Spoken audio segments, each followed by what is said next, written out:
మహారాష్ట్ర ఎన్నికల్లో తెలంగాణ నిరుద్యోగులు ముఖ్యంగా G29 బాధితులు వాళ్ళ సత్తాను చాటిరు. కాంగ్రెస్ వాళ్ళు ఇక్కడ ఎంత చెప్పినా కానీ వినలేదు. ఇక్కడ ప్రజలు మేము చెప్తుంటే మా గోడుని వినిపించుకొని మాకు మద్దతును కూడగొట్టిర్రు, మాకు అండగా బాసటగా నిలిచిర్రు, మమ్మల్ని అర్థం చేసుకున్నారు. తెలంగాణ సమాజం కూడా ఆ రోజు అర్థం చేసుకొని కాంగ్రెస్ని గెలిపించింది.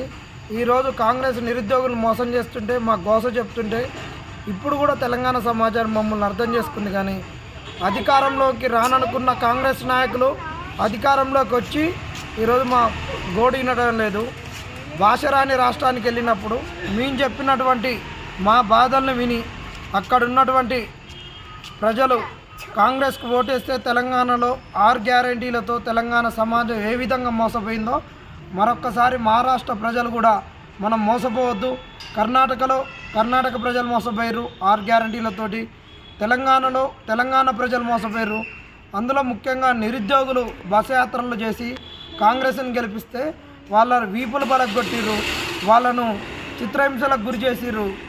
అలానే ఇక్కడ మహారాష్ట్రలో కూడా మహారాష్ట్ర యువత కానీ మహారాష్ట్రలో ఉన్నటువంటి విద్యార్థులు కానీ నిరుద్యోగులు కానీ కాంగ్రెస్ చేతిలో మోసపోవద్దని మేము చెప్పినటువంటి అంశాలను మేము ఏ విధంగా మోసపోయినా వాటి అన్నిటినీ వీడియోల రూపంగా నేనైతే ఉంది, ఇక్కడ ఒక చెల్లి అయితే ఉంది, జడ్సన్ అన్న, మేమందరం చేసి అక్కడ తెలుగు మెజారిటీగా ఉన్న ప్రాంతాలలో జాల్నా, సిరిడి, షోలాపూరు, మహారాష్ట్ర, పూణే, ముంబై ఒక 15-20 నియోజకవర్గాలలో మేము అన్నిటిలలో చేసినాము. ఇక్కడ ఉన్నటువంటి నాందేడు, ఔరంగాబాదు, నాగ్పూర్లో కూడా కొంత చేసినాము.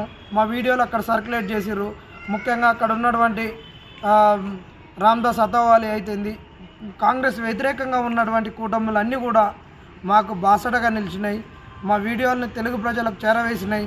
అక్కడున్న తెలుగు ప్రజలు కూడా మమ్మల్ని ఆదరించారు. మా వీడియోలను ఆదరించి ఇలా కాంగ్రెస్కు ఓడగొట్టడానికి కంకణబద్దులై కాంగ్రెస్ను ఓడగొట్టారు. ఇప్పటికైనా కాంగ్రెస్ నాయకులారా నిరుద్యోగుల సత్తా ఏందో తెలుసుకొని నిరుద్యోగులను ఇంకా మోసం చేయకుండా ముఖ్యమంత్రి రేవంత్ రెడ్డి గారే నేరుగా నిరుద్యోగులతో చర్చలు జరపాలి. నిరుద్యోగ అంశాలను మీరే చూడాలి.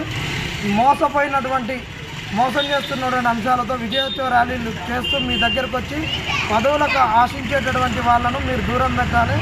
వాళ్ళని నమ్మి కనుక మీరు ఇట్టనే ఉంటే మీ పుట్టి ముంచేది ఖాయం. అవసరమైతే ఈ దొంగలే రేపు నీ పాలన బాగాలేదని ఢిల్లీకి వెళ్ళి నీ మీద కంప్లైంట్ చేసి నీ కుర్చీ కూర్చే ప్రయత్నం చేస్తారు. ఇలాంటి వాళ్ళతో జాగ్రత్తగా ఉండాలి.